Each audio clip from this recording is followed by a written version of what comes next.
This episode was pre-recorded as part of a live continuing education webinar. On-demand CEUs are still available for this presentation through AllCEUs. Register at allceus.com/counselor toolbox.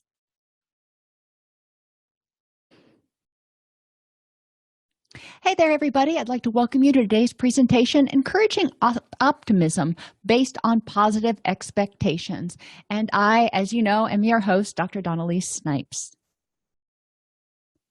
In this presentation, now if you already looked at the PowerPoint, you know it seems like it's a short one, but we've got a lot of stuff to cover. There are a lot of ways to try to teach optimism in group, so we're going to talk about that.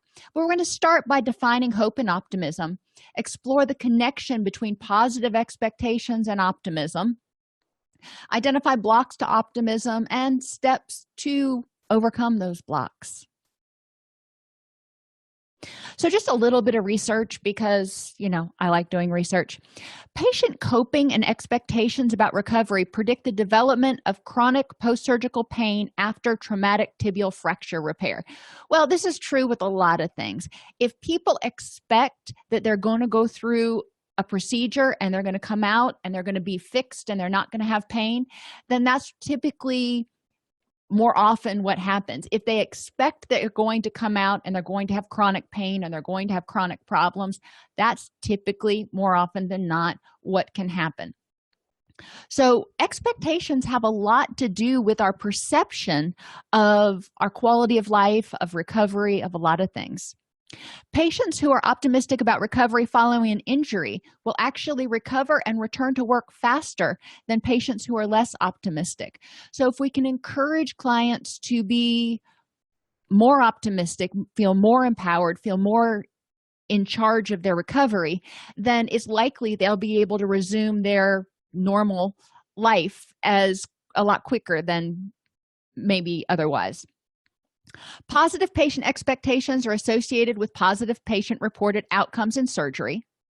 Optimism is found to have a positive effect on personal recovery and mental health even after a tornado outbreak. So even things that are not physical, if you have a positive outlook, then when bad things happen, the outlook and the person's recovery and reintegration, restabilization tends to be a lot easier and a lot faster with optimism.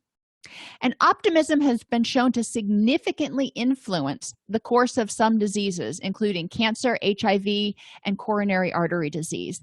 And I couldn't find it when I was doing the research, but there was a study that was done way back when, it was probably in the early 2000s, that looked at the T-cell count of patients that had HIV. If they underwent a procedure where they would envision the T-cells multiplying and doing what they were supposed to do in the body. And they found that people tended to show higher T-cell counts and maintain their T-cell counts longer when they did this. So obviously it's just a correlation. There's no causation there. But there is a lot to be said for positive expectations and optimism. Why? Well, all these things are wonderful, but why? What does optimism do that helps us feel less pain, that helps us recover faster? Well, one of the things that optimism helps a lot of people do, and think about it, when you're pessimistic, or at least I'll own it, when I'm pessimistic, I don't sleep as well. I'm stressed out, I toss and turn. My cortisol levels are higher. So between increased cortisol, which is your fight or flight chemical, which hinders physical recovery, it hinders immune system response. So when cortisol levels are up, recovery goes down. And when sleep is disturbed, then we tend to see a corresponding decrease in immunity and a corresponding decrease or slowing of recovery time. Another thing optimism can do that it's kind of tangentially related is reduce blood pressure. When people are pessimistic, they often tend to be more anxious and more stressed out. And there are improved health-related behaviors. When we're optimistic, when we think, you know what, if I eat healthy, if I go on a walk, if I exercise, if I get enough sleep, I'm going to be happier. Well, then guess what? People are probably going to engage in those behaviors if they're motivated to do them because they believe that those behaviors will have a positive effect on whatever ails them. And there are also studies that show that there's faster healing with optimistic people, people who see injuries or illnesses as temporary setbacks or annoyances. When I had surgery a couple years ago, I healed a lot faster than the doctor thought that I should heal, partly because I'm stubborn. And I kept saying, you know what, I don't need that much time to recover. And guess what? I didn't. My wound knitted back together, as she said, a lot faster than some other people. Now, is that because of optimism, or was that because I was a long distance runner and in really good shape going into it, so my blood was more oxygenated? Who knows? But we do find that all of these things tend to be present in people with optimism. Thinking back to some of the research that Linehan did with vulnerabilities, when people are sleep deprived, not only does that increase the levels of cortisol because their body's trying to help them stay awake and the circadian rhythms get out of whack, when cortisol levels are up, it reduces available serotonin. It has lots of corresponding effects on the body in terms of physiological and hormonal responses. So we know that if we help people increase their optimism, we're probably going to help them naturally increase their serotonin and naturally increase their GABA and not trigger as much of that fight or flight response. That's theoretical. Obviously, we don't have a causation, but there's a pretty strong correlation there. So what are we talking about here? Well, hope and optimism kind of go hand in hand. And I read tons of stuff that I could find on hope and optimism. And the preeminent voices out there tend to kind of disagree on the difference between hope and optimism. But what I took from it, so my perspective, is that hope tends to be more of a passive emotion, unrelated to the likeliness of the outcome. I can buy a lottery ticket and hope that I'm going to win the lottery. I have a 1 in a bazillion chance of winning the lottery, but I can hope. Am I optimistic that I'm going to win the lottery? No, I'm really not. But I can have hope. Hope is based on the anticipation of positive future developments. So we can hope that things will turn out well. Optimism takes it a step further. It takes that hope and it does something with it. Optimism is confidence in attainment of the goal through a belief that the person will find a path to achieve that desired goal and will be motivated to walk that path. So not only do we have hope, which is this pot of gold at the end of the rainbow, we're hoping for that, but we're optimistic that we can figure out how to get there, and we're going to have the dedication or motivation to get there. So how can you be optimistic, not just hopeful, about winning the lottery? Not saying that this is an effective way to do it, but if somebody went in and bought 10 million lottery tickets, likelihood of them winning would be a whole lot better. I'd be pretty optimistic that they'd get at least 4 or 5 in the numbers if they won the lottery. So that's optimistic. They know what they've done things. Grad school, when you were going through undergrad, you could see your future goal of your career. You were hoping you'd make it there. And then when you went in to take your GRE, you were hoping you did well on that one, because that's not an achievement test. But then when you started applying to grad schools, you were optimistic, hopefully, because you knew that you had studied hard, you had done the work, you had taken the tests, and taken the steps. You had followed that path to get into graduate school. Job interviews can be the same way. You can be hopeful before you go into a job interview, and you can be optimistic before you go into a job interview if you've gone online and researched the company and you've rehearsed the most common interview questions and things. But for me, at least, even if I've done all that, going into an interview, I never know what questions they're going to pull out of their hat. So I usually walk out of the interview, and that's when I tend to hopefully be more optimistic, because I'm like, yeah, I nailed those questions. I did it well.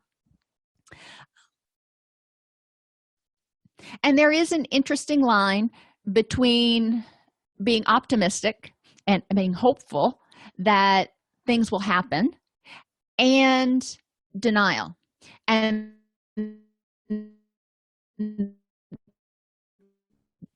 the line is that I'm going to talk about that in a minute.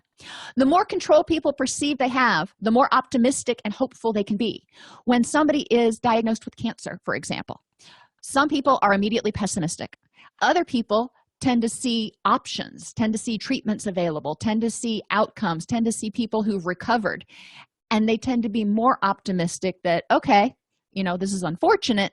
However, I see a path towards my goal, which is remission, and I believe that I can go through this path and achieve that goal. So, and when we start talking about optimism, I want clients to really think about how they perceive situations. So a lot of times I'll start this group with either, well, I usually do it with those little plastic Easter eggs, and I will put over here on the side margin, you can see all these different things or challenges that people face. And the first one is life transitions. Depending on my group, there are going to be different life transitions. For example, if I'm working with adolescents, one of the life transitions may be leaving home or starting college. So I adjust that one based on the presenting issues of my clients that are in that particular group. But anyway, I put these different challenges on strips in eggs, and everybody picks up an egg when they walk in. And then we talk about the egg. I know we have to talk about everything because it's a meta concept. But the egg, in my mind, if you will, we talk about how it can represent renewal. It represents rebirthing. I don't know how to do a cocoon, or I'd probably do a cocoon. But what we're talking about is changing these ideas from something that is overwhelming and stressful to something that the person might be able to be optimistic about. So each person picks up an egg, has a different challenge in it, and I'm going to ask them how they perceive these things. To any challenge, an optimist reacts with faith that they will reach desirable results and continually take part in the activity, even if the process is long and difficult. And that is the thing. I remember when I was going through my dissertation, there were days, oh my gosh, there were days I didn't think I would ever finish. My committee chair would give it back to me and it would look like he had hemorrhaged on it. This is back in the day when we actually used pen and paper.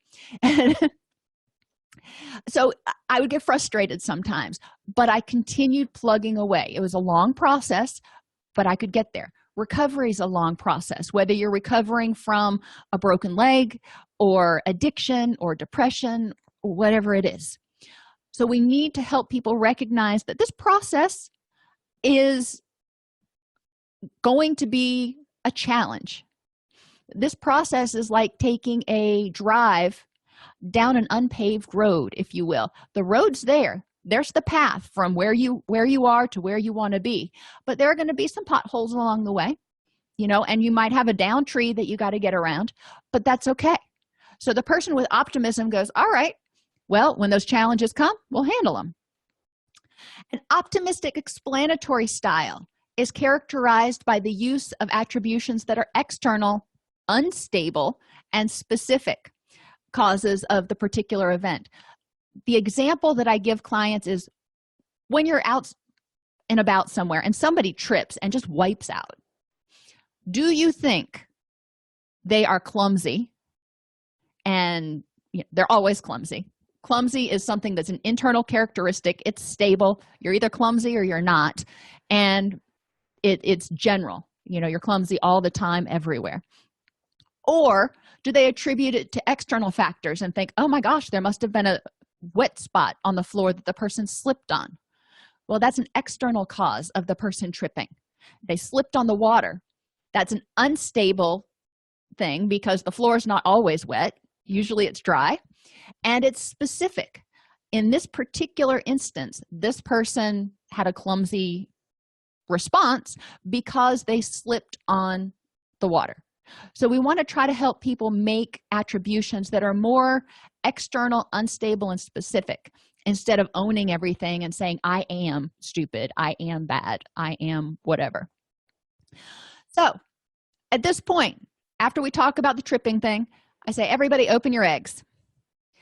When you think about your challenge, whatever challenge is in their hand, what parts, if this were you, what parts would be in your control or due to internal factors?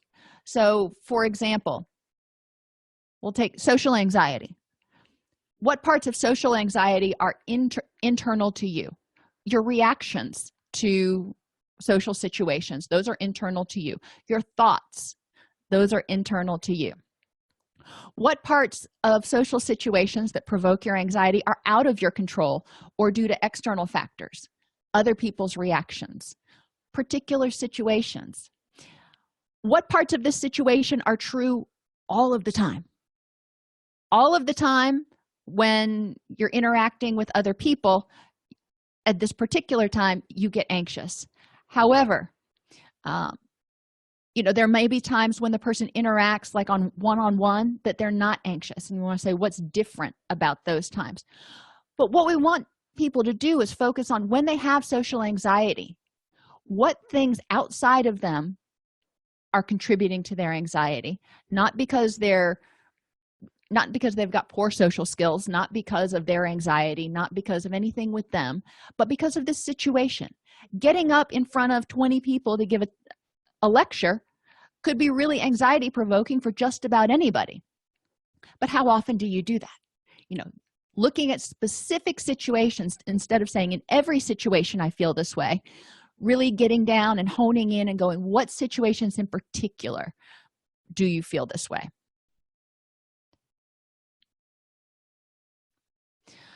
People using an optimistic strategy do not think too much about possible risks and imagine themselves in a situation when they're coping successfully.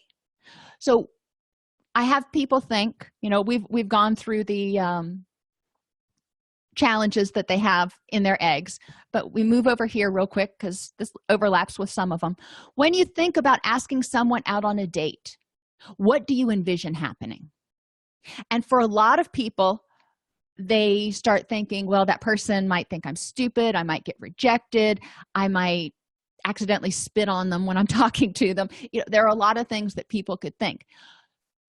When you think of a job interview, what thoughts go through your mind about that job interview? When you're waiting on test results, and all of us have waited on test results from the doctor or something before, or even just for our license or whatever, you have these feelings or these thoughts of, what if this didn't happen? Or I think I blew that test. Whatever your thoughts are. Or if you find out that your spouse filed for divorce, some people find that out and they see their world come crashing down. So one of the things that I want them to do is start talking about when challenges come their way and start recognizing when challenges come their way, what is their drop back reaction? Do they automatically see the sky falling? Or do they automatically see an opportunity? So we talk about that for a while in group, and then I say, okay, now if you're using an optimistic strategy and you're not thinking about the possible risks and you imagine yourself coping successfully, what would you be thinking? What would you be envisioning? What would it look like to you in your mind when you think of asking someone out on a date? When you think of going through a job interview, what does that look like? You walk in, you shake the person's hand, you sit down, they ask you questions, you're sharing a nice meaningful banter, whatever it is. I want them to paint me that picture of what that looks like. They're not thinking, what if I don't know the answer to the next question? They're not thinking, well, what if this person doesn't want to hire me for this reason? They're thinking about all the things that could go well. When you're waiting on test results, again, if you were being optimistic, what would that look like? So, for example, maybe you were waiting on test results from a biopsy. You could look at it and say, well, I went in as soon as I found the problem. We're getting the testing done, so we're probably catching it early. I've done all of these things to take care of my health. I'm overall strong, yada, yada. You see where we're going with this. While they're waiting on the test results, instead of focusing on this is the worst thing in the world, focusing on the things that they have done and where they're coping or resolving the situation successfully in some way. If they find out their spouse has filed for divorce, that can feel like you've been punched in the gut. Part of them, being so-and-so's spouse, that part is dying now, if you want to think about it that way. It's been kind of crushed. So that part of them may need to be grieved. No doubt. They've got work that they're going to have to do on that. However, they can stay focused on that and see everything else in their life crumbling, or they can think, all right, this person filed for divorce. What's the next step I can do to help me have a happy life? Because what I want is a happy life. Maybe I want another relationship. I don't know. But whatever that person wants, you can't have back what you don't have anymore.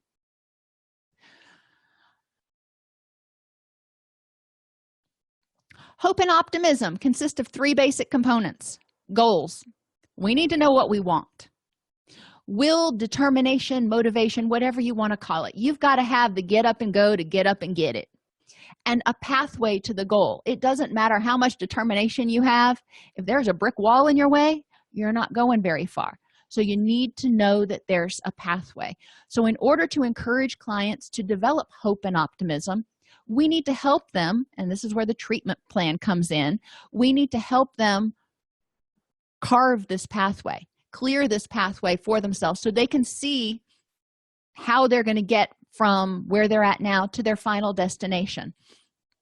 Now, there's going to be a lot of steps in the process. Like I said, it's a unpaved road and it's got potholes and a couple of trees down, but there is a path. And when they encounter some of those obstacles, they just need to figure out how to get over them.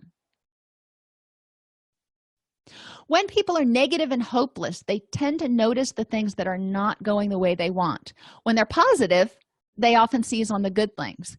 When I was little, we used to go up to Laconia, New Hampshire, which is where my mom's family's from.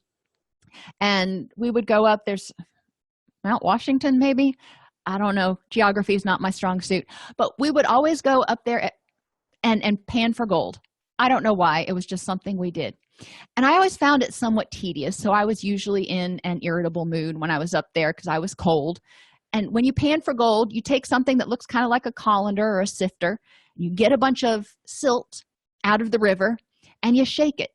And you get the dirt to go through and you look for the nuggets of gold.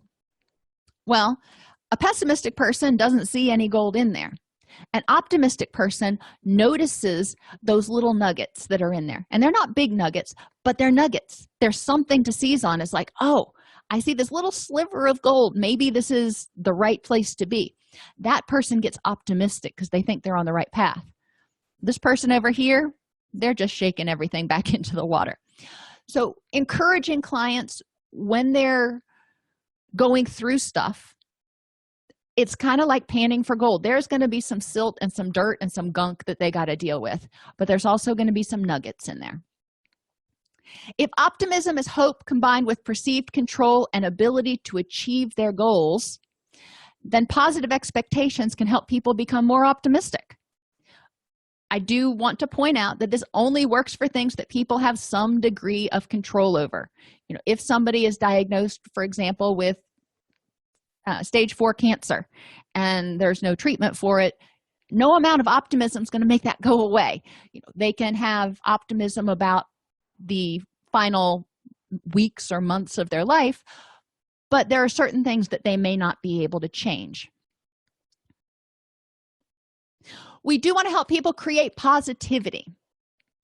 And again, on this right-hand side, I have some suggestions for topics that you can talk about because these are often appropriate to your groups. But I encourage people to start looking at events in terms of what they want instead of what they have lost or don't have.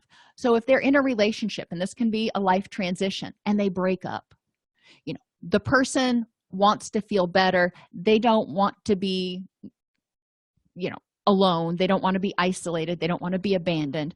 But what do they want? They want a friend. They want another relationship. Now, you can argue about whether it's healthy to jump right back into another one, but that's beside the point. When we're talking about optimism, maybe getting into a relationship right then is not going to be their best choice, but we need to say, what is it that you ultimately want to get back into another relationship? Okay, so we put that out here. That's our destination. So that's what they want. That's their goal. So what parts of it can they control? Well, they can either stay at home and cry and pursue the person that they just broke up with, or they can start trying to make new friends. They can look for new connections. What resources and capabilities do I have that I can use? Well, if this person wants to make a friend, they're feeling lonely, they're feeling isolated after this breakup, probably they have other friends that they know, and their friends know people. So they may start going out on group outings.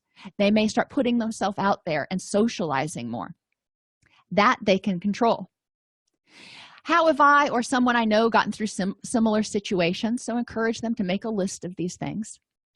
What is the likelihood that this path, that this journey is going to go well?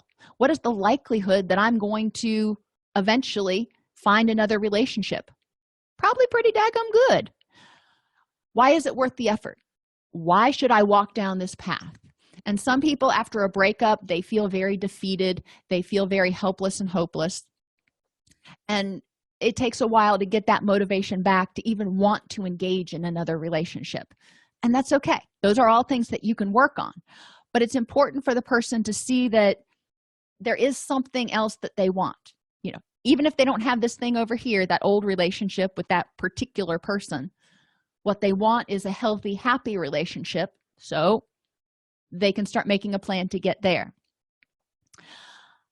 One of the things that you can do to help people create positivity are several things, depending on their creativity level, whether they're right-brained or left-brained, however you want to say it.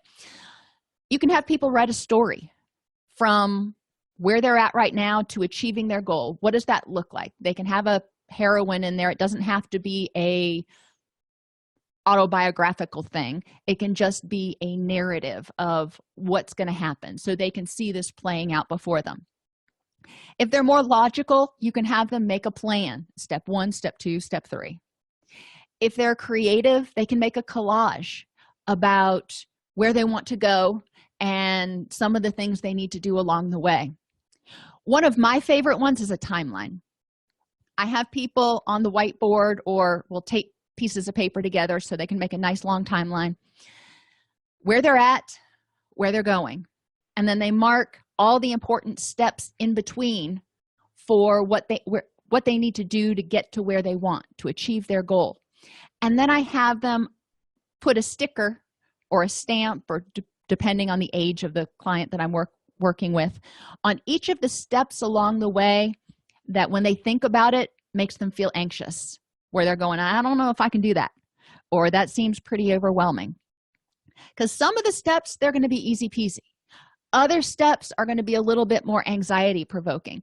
So then we can look at this timeline along the way, and we can see where there are the potential down trees, those anxiety provoking situations, and help them figure out how to deal with it. But then we can also see where there's periods of smooth sailing, and they can rest in the notion that it's going to get easier. Another thing people can do to create positivity that is just tangentially related to any particular goal is daily positive journaling. Research has found that people who journal for 15 to 20 minutes a day about the positive things that happen that day tend to start having a more positive outlook about everything. So it's something worth considering. Create a positive, self-fulfilling prophecy. So reframe the situation using specific changeable attributions. Let's stay with the breakup one. That's a common theme or issue that we deal with in sessions. What happened in this particular relationship? If the person says, I fail at every single relationship I am in, well, that is very internal, that's very stable, and that's very global. So let's look at this. Reframe that situation. Why did this particular relationship fail? What parts were in your control? What parts had nothing to do with you? It was, because it takes two to tango. encourage the person to look at that situation. They can learn from that situation because they may have done things in that relationship that weren't healthy or weren't helpful, but it doesn't mean they have to do them again. So it's changeable. It's specific to that relationship. So we don't want to generalize what happened in the past 5 relationships and expect it's going to happen in the next 5. Teach them how to set SMART goals: specific, measurable, achievable, realistic, and time limited.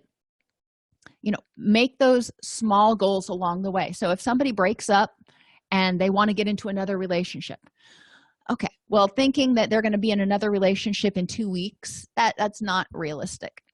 So what are the first goals that you want to make? And for some people, they need a period of readjustment and grieving and dealing with their stuff. So that's the first thing. So how long do you want to give yourself to go through the grieving process? And these aren't hard goals. If they need a little more time or they get finished a little sooner than they thought, great. We just adjust the timeline. But encourage them to set goals so they can see those steps. Encourage them to avoid rigid expectations for other people's behavior. When we expect other people to behave a certain way, then we often end up disappointed. So in order to encourage positive expectations, to believe that people are doing the best they can with the tools they have at any point in time, encourage people to have flexible expectations. And the key in that phrase or set of phrases, people are doing the best they can with the tools they have at any point in time. So Sally may have a lot of tools and she may be doing really well most of the time, but then life throws her a really hard curveball and she is not behaving the way others would expect them to be. Does that mean she's disappointing other people? No. Well, they may get disappointed, but that's on them. Those people need to look at it and go, is Sally doing the best she can with the tools she has at this point in time? We don't want to have rigid expectations for the way things are going to turn out.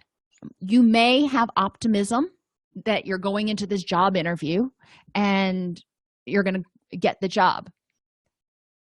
Okay, that is one, but that's kind of rigid. You don't know if you're going to get that job. You may not get that job because for some reason you weren't a good fit for the team that you would be working with. So having expectations that things are going to turn out okay, I'm going to get a job, but I don't necessarily know which job I'm going to get. And avoid expectations for something extraordinary. And I know that sounds so depressing, but we don't want to set ourselves up to think that we live in Disney fantasy worlds. So when you meet the love of your life, you're probably not actually going to hear bells or see fireworks or whatever. It's just probably not going to happen that way.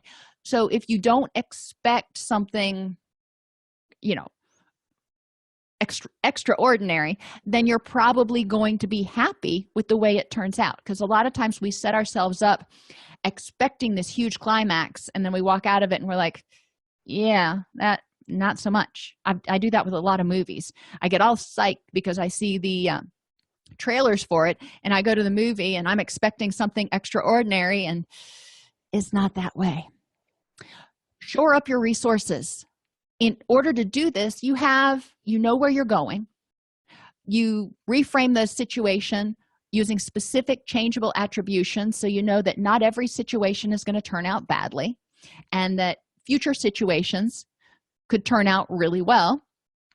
Set SMART goals.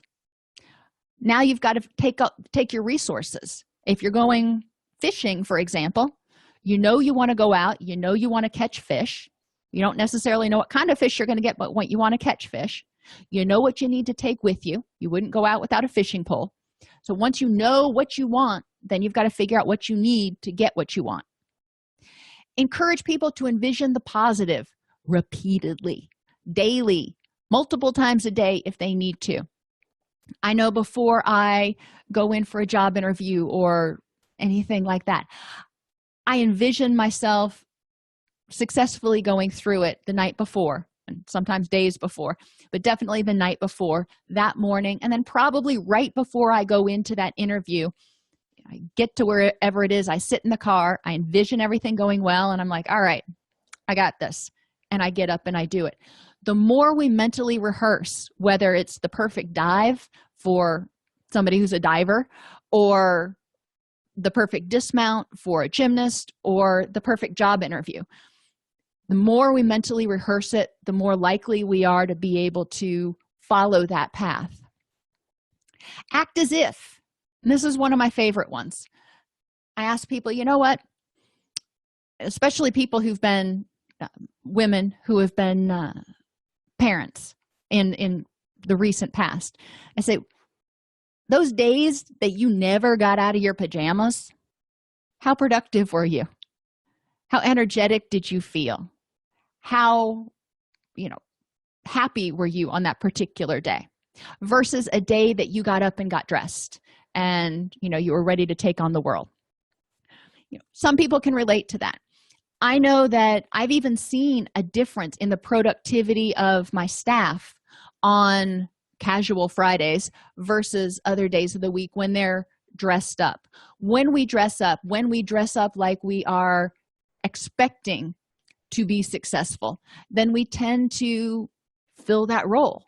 If you're walking around and you're downtrodden and looking like you're miserable, then it's probably going to be harder to do things. If you have that optimistic attitude and you're like, all right, I got this one, then that's what's important. Think about a batter that is, at home plate. I don't know much about baseball, but he swings and he misses the first one. The coach cheers him on and he goes, all right, that's fine. You got it. You got this next one. This is what we want our clients doing for themselves. They're not going to have a home run hit with every single swing, but we want them to encourage themselves. Act as if every time they go up to that plate, act as if they're going to hit that home run. Encourage them to attribute failures and setbacks to a certain extent to external, unstable, and specific causes. And like Carl raised before, you don't always want to blame everyone and everything else for bad things that happen. But we do want to take into account the context and everything in the situation, not just what I did. And use the rule of expectations. People rise to the occasion. Even if you're just setting the expectation for yourself, if you expect yourself to succeed, then you're more likely going to succeed. If you expect your children to behave a certain way or to succeed, they're more likely to succeed because we rise to expectations. So looking at some of these things, let's go with relapse. A lot of our clients come in and maybe they've had short periods of recovery before from depression or addiction or whatever it is, and they're feeling negative now. Every time I go through recovery, they say, I relapse. This is pointless. I am never going to be able to recover. Well, all right, so let's go back to step one and start creating some positivity. What's their goal? Their goal is not the absence of their problem as much as it is to have a happy, healthy life. So their goal is to have a happy, healthy life. What parts of that can they control? What resources and capabilities do they have that they can use? How have other people gotten through similar situations? What is the likelihood, and this one is where it gets a little dicey sometimes, what is the likelihood that this will go well? And if they go slim to none, then we want to start taking a look at that. What is the evidence for that? When you have done this in the past, have you done this exact same thing? You're making some changes now, so there's a chance that the result will not be the same. They're in your office. They're really wanting recovery. They're really wanting a happy, healthy life. So we know they haven't given up completely. So we want to ask them, why are you here now? Why is this worth the effort? Why are you willing to do this hard work again?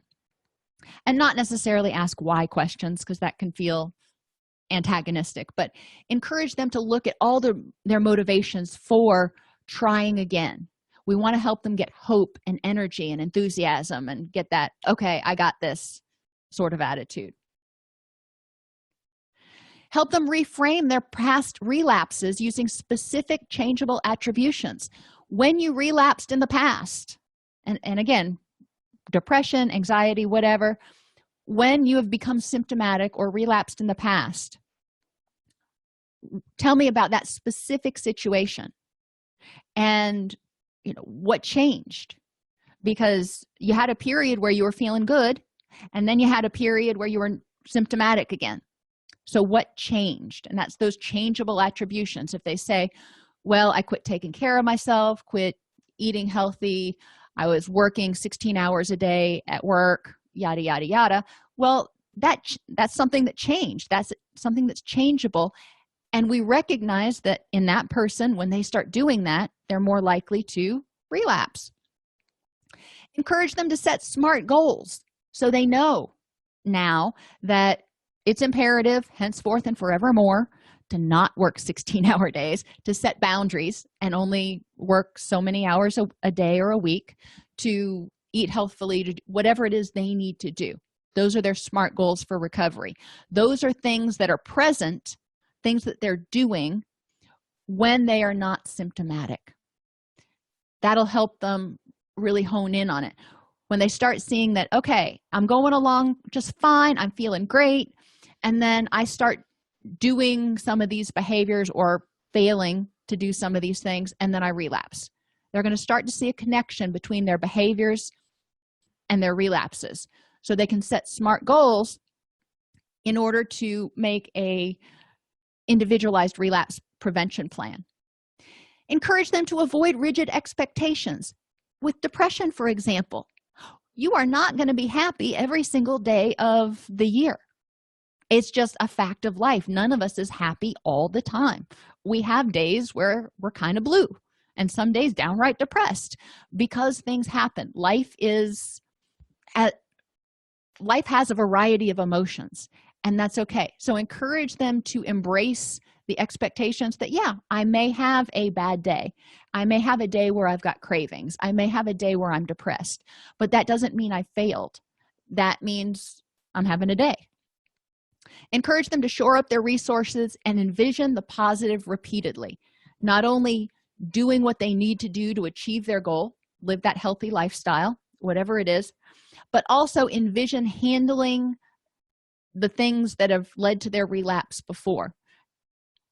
Encourage them to act as if, continue doing the things they need to do to stay in recovery, and attribute failures and setbacks to external unstable specific causes. So when they have a bad day, when they're having a day where they're feeling depressed, encourage them to look at what was it that they did or they are doing that's either supporting their recovery or not, but also what other factors are in there. Maybe they look and they realize, you know what? I just realized that I started getting depressed and, it's almost time for the time to change again. And we're only having 7 hours of daylight a day. And I know I'm susceptible to seasonal affective disorder. Okay, well, that's an external, unstable, specific cause that can be addressed. So encourage people to really look for factors like that so they don't feel like things just happen. Things happen, but generally they're precipitants. And encourage them to have the expectation that they can achieve their goal. Step 3 is eliminate the negative self-fulfilling prophecy. Moderate unrealistic or negative expectations, or moderate them. When people expect to be depressed, when people expect to relapse, when people expect things, then guess what? It's going to be more likely that they're going to do it. They're just setting themselves up. They're going, you know what? I know I'm going to relapse.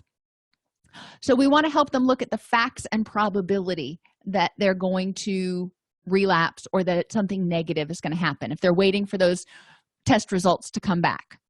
What is the probability that those results are going to come back in an unpleasant way? What's the probability? What are the facts? Okay, if it comes back negative or where they've got the problem, what are you going to do about it? Does that mean your world is over, your life is over? Those exaggeration or magnification type thoughts. So encourage them to moderate these unrealistic or negative expectations. Yeah, bad things are going to happen. However, how likely is it that they're going to happen? And when they do happen, does it mean your world is going to end, or what options do you have? Examine thoughts and expectations based on prior learning, because they've probably been through other situations before. Encourage people to learn from the past because it doesn't have to repeat itself. One of the things we say a lot in addiction recovery is if you do what you've always done, you're going to get what you've always got. If you do something and the same thing repeatedly and expect different results, that's the definition of insanity. However you want to say it.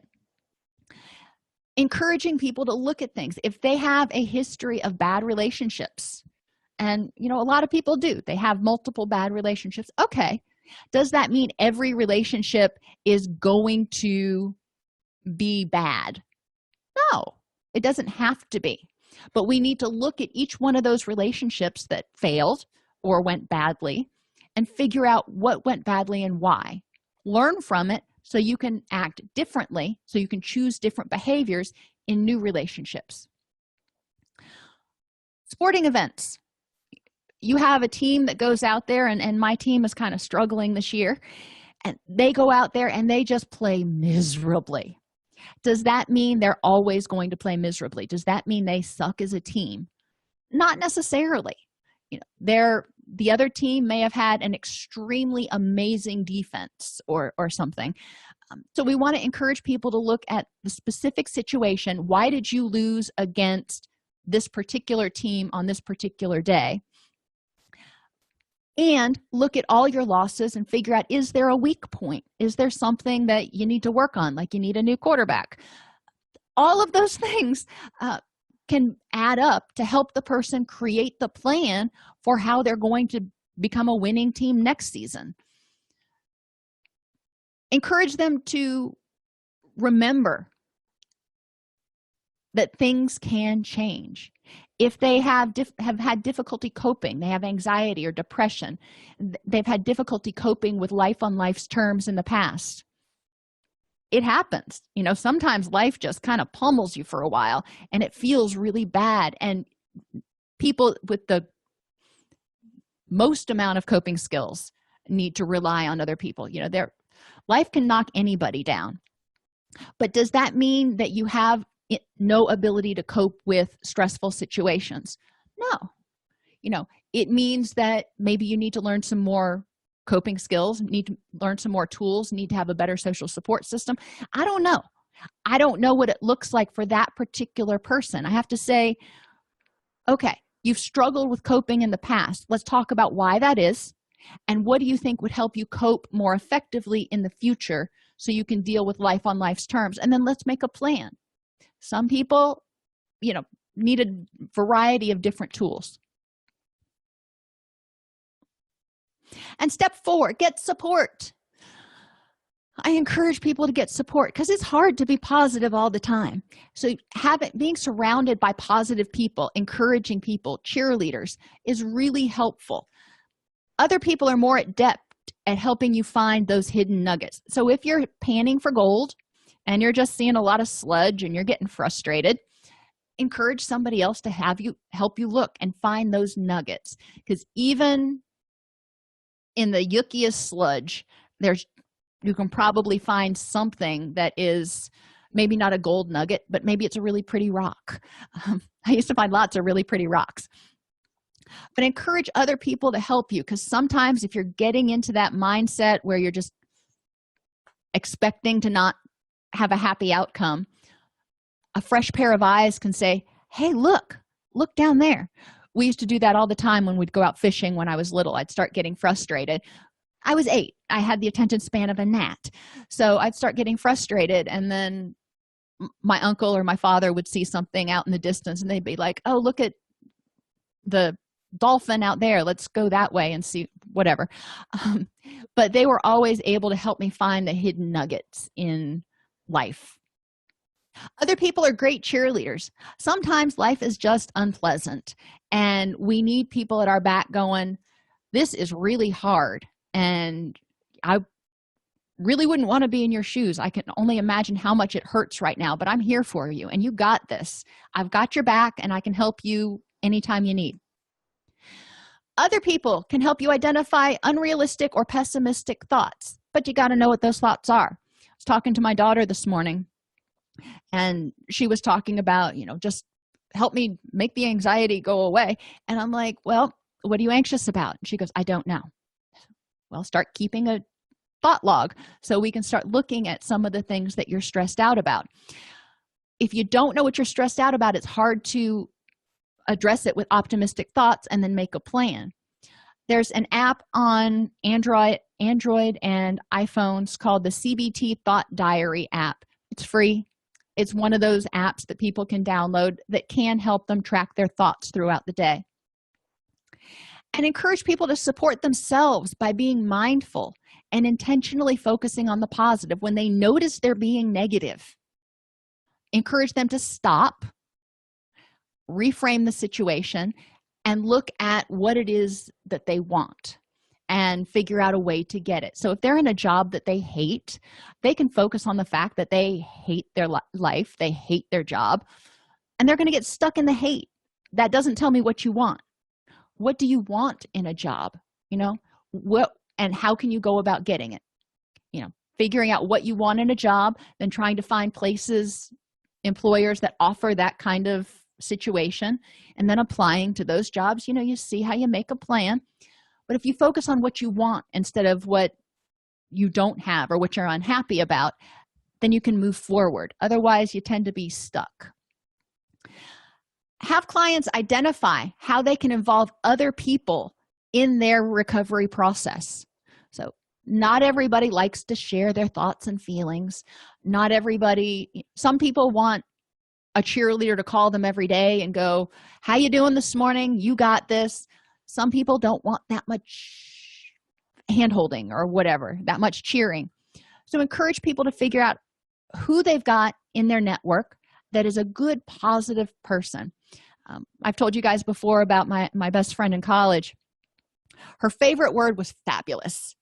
Everything was just fabulous. And it was contagious. Whenever you were around her, you felt fabulous. She was positive about everything. And yeah, life did not go her way some of the time, but she had this knack for making lemonade, if you will. But so I always remember that whenever I hear somebody say fabulous.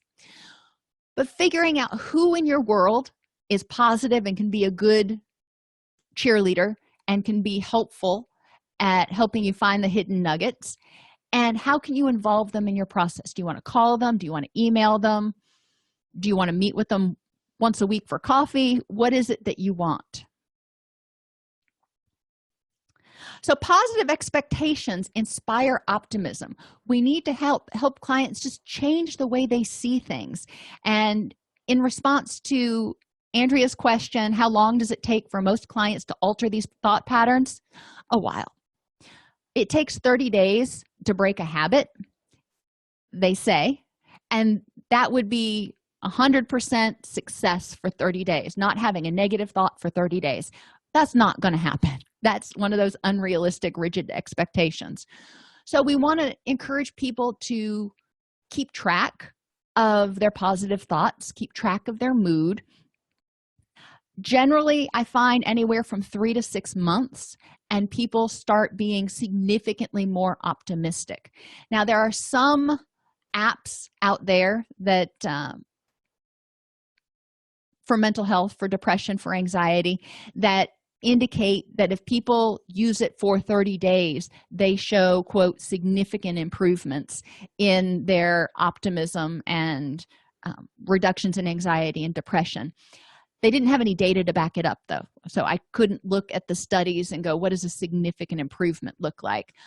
I don't want to set clients up to be disappointed or for failure, and I also don't want them to think that as soon as they start doing this, they're just going to suddenly be this optimistic person. The first step is helping them see why it's important to shift their focus to optimism. How can it help them achieve that rich and meaningful life that they so desire? whatever they define that as. How can optimism help them improve their relationships or have more energy or be healthier, or whatever it is that they want, however they define a rich and meaningful life? And that's where that optimism research comes in. So we can actually show them tangible research that says, you know what?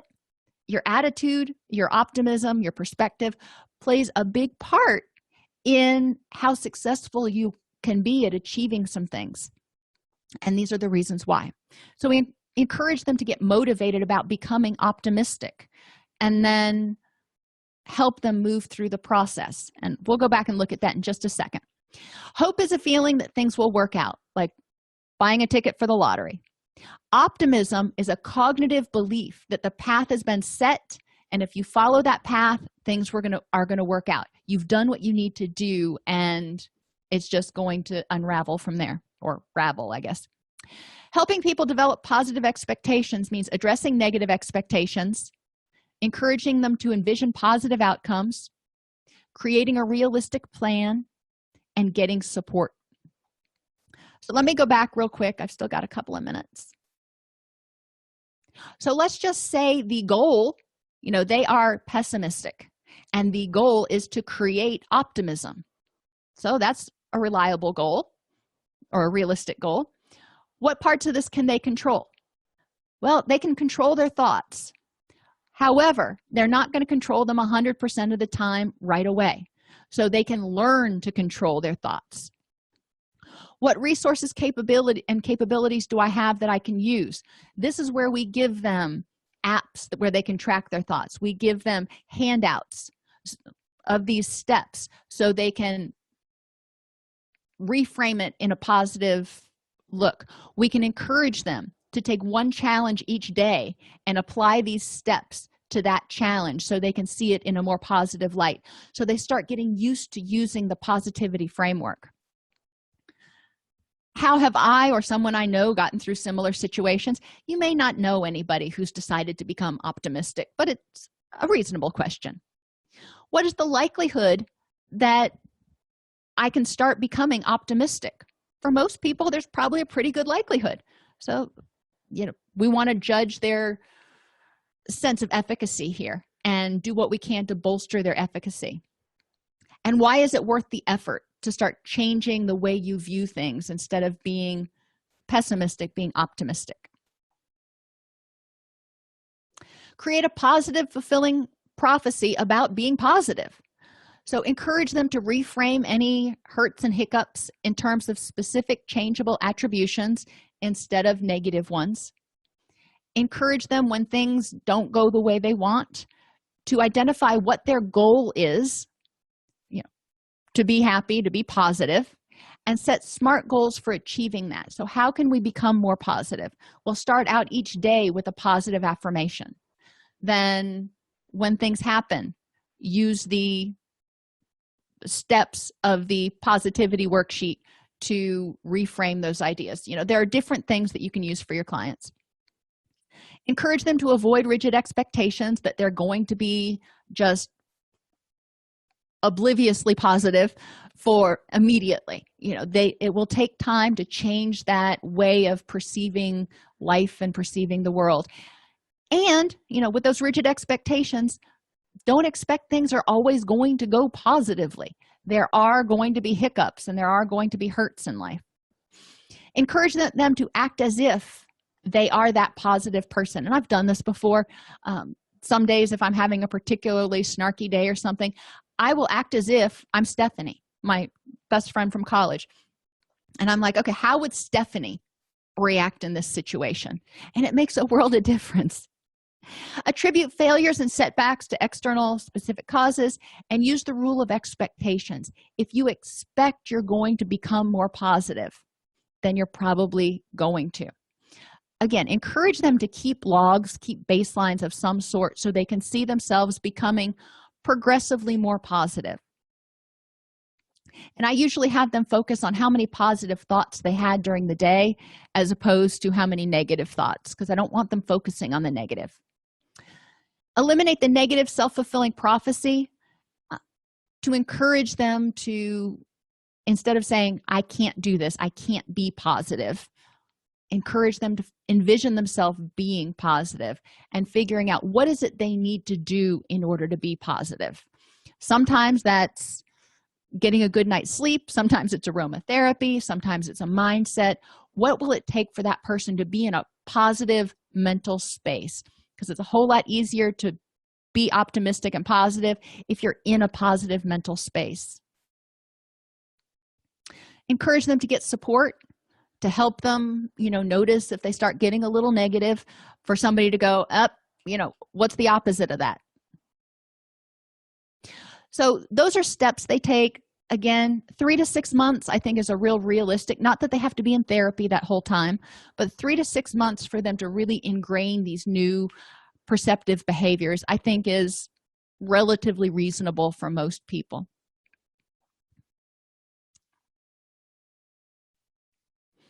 Are there any other questions?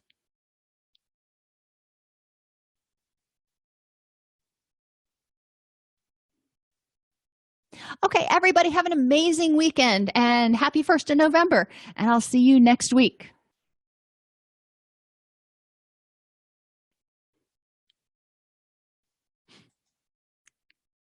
If this podcast helps you help your clients or yourself, please support us by purchasing your CEUs at allceus.com or getting your agency to sponsor an episode.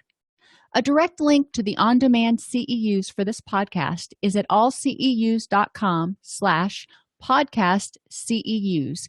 That's allceus.com/podcast CEUs. To sponsor an episode of Counselor Toolbox and reach over 50,000 clinicians per week, go to allceus.com/sponsor. Thank you.